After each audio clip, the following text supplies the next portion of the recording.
Hey, Pastor Ray Barnett here with you. Glad that you could be with me here on what is going to be loosely called the Oasis. As always, I wish you good morning, good afternoon, or good evening, depending on what time you're watching this broadcast. Now, ordinarily I would say to you it's another beautiful day here in upstate New York, which actually it is. There still isn't a cloud in the sky, but it's cold. We went down to, 25 degrees, 26 degrees last night. And it hasn't warmed up a whole lot. Then I had a lunch engagement with a young pastor who I know. Then in this little city, you never hit a traffic jam. I got into a traffic jam. Anyway, there was a lot of obstacles today. And I said to myself, there's just no way in the world I'm sitting outside today, even though I got, I'm dressed warm enough. It's pretty raw out. So today, this will have to do for our little oasis. Probably in the future, as the temperature, stays cold. I don't know what it's going to do, but once it does stay cold, I'll probably just be in my library there at the office, which is it's a nice setting. All right, so today I want to talk to you about your imagination. Imagination is a God-given thing. We can pull apart imagination and take out the word image. If you've ever had any experience with memory techniques, they're very big on using images, meaning you make up images. If you're not familiar with it, look it up and just I've been using memory techniques for well over 40 plus, well over almost close to 50 years. And they work, but they work by using images, because images to the brain is a lot easier to remember than like numbers. I mean, I've memorized long strings of numbers just as exercises, and you turn each number into an image. Again, read a good book on memory techniques. They've been around for a long time. Anyway, what I want to say is that in order to do this, you have to use your imagination, making images. So I don't think you need a long explanation on your imagination. Everybody kind of knows what that is. But what I do want to talk to you about is the function that imagination plays regarding nervous symptoms. If there were no imagination in the mind of man, in the brain, you wouldn't have any symptoms. Well, maybe I'll back that up and say you wouldn't have any sense of danger, which is the interpretation of a symptom, heart palpitation, going from a minor palpitation, which I get, every so often, one that I could feel, but I never add in the thought that maybe my heart's going, even though I'm a heart patient. So how odd is that? Well, it's because I don't use my imagination to diagnose myself. If I think I have a problem, I'll be down at the emergency room or my cardiologist's office to find out. So I get an objective opinion on these palpitations. Is there something wrong with my heart, or is it a nervous symptom? What happens when you begin to work yourself up, what you're using is your imagination. So we're used to hearing people tell us, well, that's just your imagination. But it's a valid point. Not everything is in our imagination, but we see images, not necessarily concrete or tangible images, but we think we see something, and the brain makes an interpretation, and the interpretation of an event is going through the filter of imagination.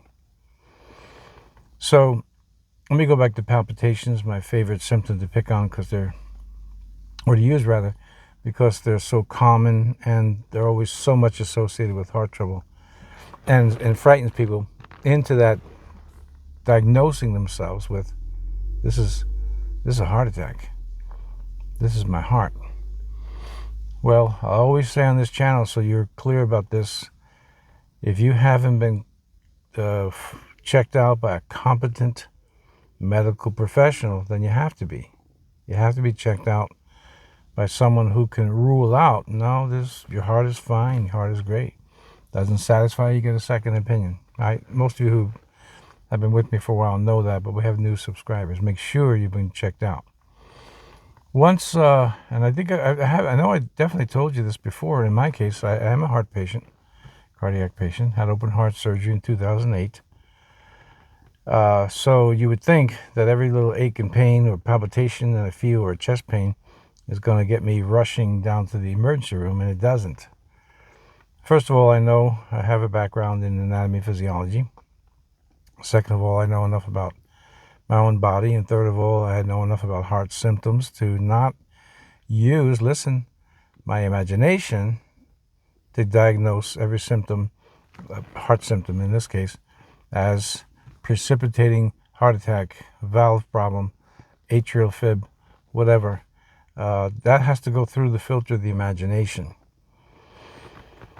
We, again, hear this expression a lot. We use it a lot in our culture. That's all it's in your mind. It's just your imagination. Now, for those of you who have had people say that to you when you're experiencing some acute nervous symptoms or anxieties and depressions, it's a sort of an insult, right? It's almost viewed as an insult. See if I could drop some of that sun out. No, that ain't gonna work. See if I can do it this way. No, that ain't gonna work either. Maybe I'll shift around. I didn't make it better. Now I can't see my mouth. Oh well. This is definitely make it up as I go along day. I can't seem to. Today just didn't go according to plan at all. Anyway, when you diagnose yourself, you're using your imagination to do so. Always remember that what you feel, whether it's palpitations, stomach pains, sweaty hands, all these things, what you feel is not necessarily a fact. Go back to palpitations.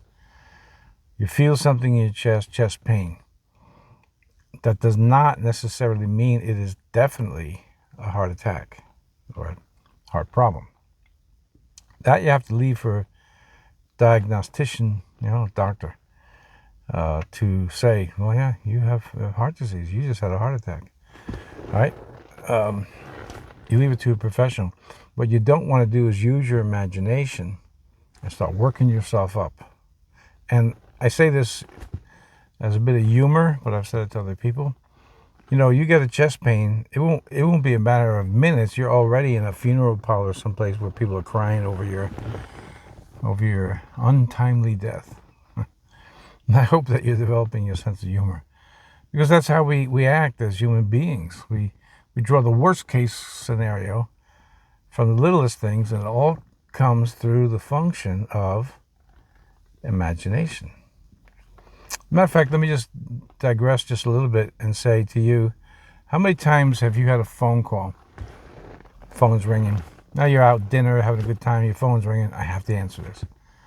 My response often to people is that, why do you have to answer? What if it's an emergency? Think of all the phone calls you've received in your life. How many of them were actually a true emergency? Very, very few. So it's the same thing with diagnosing yourself.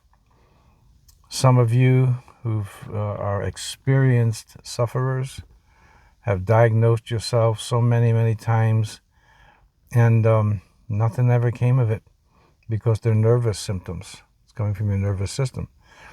Don't mistake that I'm trying to say that these things are easy. They're not. We all know how tormenting these symptoms can be. But as tormenting as symptoms can be, that does not mean that it's a real health crisis. crisis. So that's the good news. It does not mean it's a real health crisis. It could be, but then you have to go to a doctor, or doctors plural, to have yourself check out to find out if it's a real emergency, health emergency. When it's the nervous system setting up these different things through stress and tension, which we go through this, then you can be sure that there is no danger to your health. But that has to be done with the function of your intellect and your will to say, I'm not in any danger. I've had this thing 1,000 times. Like I said, I still get palpitations. And some time ago, I was sharing with you, after my heart surgery, about a year or so, I was having some very violent palpitations. That frightened me, because they didn't feel like anything I never felt anything like that before, that was for sure. Going through a series of tests, went to an electrophysiologist, went to my regular cardiologist, and on and on. And in the end, it was a nurse that told me, well, everything looks really, really great. As you said, you should have yourself checked out for panic attacks. So without giving long explanations, I said, no thanks. If that's the case, I'm good.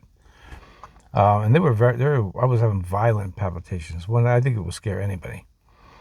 But there was reasons for that. And once I knew it was a nervous symptom, I was good. I just let them do whatever they were going to do. They were a bit painful. But you know what?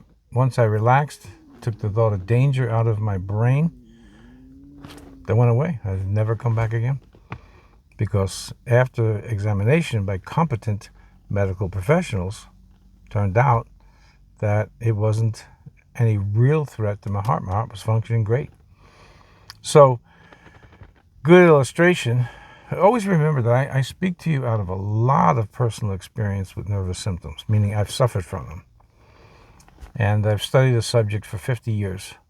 And then the Bible almost equally as much too. So I put them all together, and that's how I come up with these conclusions, which I want to remind you, they do work. They work. But finishing off the thought on imagination, you don't want to use your imagination to always picture a worst case scenario. In fact, I'll give you a little something.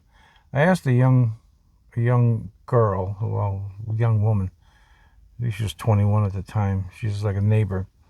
I mean, she lives a block over, but she's very close to my house, and she was been with me working out some years back. And once in a while, I'll ask people this question.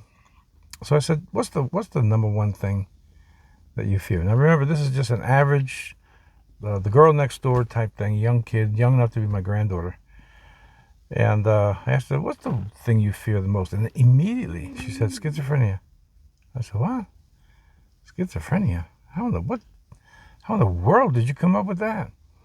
And she related the story that she had seen a film in high school, health class, and it was about schizophrenia, and they went through all the dramatic things, and it stuck in her brain, became her number one fear. It really shocked me. It was like, I never had anybody ever say that. So we talked about it. How did that fear come to her mind? It came through the function of imagination. So the imagination is designed to process your thoughts, and we often use our imagination for very good things. So we see this step is going to naturally lead to that step, to the next step, to the next step, and that's going to be the end. So we imagine it in a proper way. But for people like yourself who have nervous symptoms, the imagination is usually used improperly, and you come up with wrong conclusions, work yourself up, make the situation even worse than it was or is, and there you go. So I just wanted to give you kind of a brief primer on the function of imagination and how it plays into nervous symptoms, and the way that you overcome imagining the worst case scenario when you get your symptoms, whatever they may be, and there's thousands of them, is A, you have yourself checked out, that everything's been ruled out there's nothing physically wrong with your body, whatever it may be. And B, so that you don't use your imagination to work yourself up, make the nervous symptom not only increase, but run the risk of developing more symptoms and basically frighten yourself into a state of either hysteria or depression and so on. Use your brain. You think as much as possible. Think objectively. This is what I do when I have problems. I'll give you a little secret here. Oh, a little tactic that I use, technique for myself, and I think it'll help you. As a pastor, as you would imagine, I deal with a lot of people's problems. But sometimes, because I'm in the same boat you are, I develop problems myself. And so what I do is I pretend I'm sitting on the other side of my desk, and I'm listening to myself tell my story, and then picture myself, if this was brought to me in my office, what advice would I give? And I think that for the most of you, this will work very well for you too. If your friend was in the same situation that you are in right now, how would you advise them? And you think about that. Most times you're going to be compassionate, empathetic. You're going to probably give some good advice. Most people would. The average person would. And I think that so would you. So in other words, don't use your imagination to work against you. It'll do its job. But don't use imagination to make matters worse. So let me pray for you. Father, touch my friends again and help them to understand this small teaching and to not use their imagination to work against themselves and make their situation, their nervous symptoms even worse. Touch each one of my friends, I pray today. In Jesus' name. Amen. All right. I think the weather's going to be pretty good this week. I don't know about the temperature. So we'll see. If this is your first time being in this rather unprepossessing location, which is my car, don't get fooled by the surroundings. The content is solid and will help you if you just stick with the program. So if you want to subscribe, please do. Hit the notification button. Continue to share these broadcasts with those that need them, because there is plenty of people out there that need them. And mark me on this one. In the days in which we live, we're going to see much more of a need for this type of teaching to help people to not panic or get out of those doldrums of depression. So share the broadcasts. And as always, I always remind you that whatever else you do, make sure the peace of Christ rules in your heart. God willing, I'll be with you here again tomorrow on the Oasis. Until then, God bless. See you tomorrow.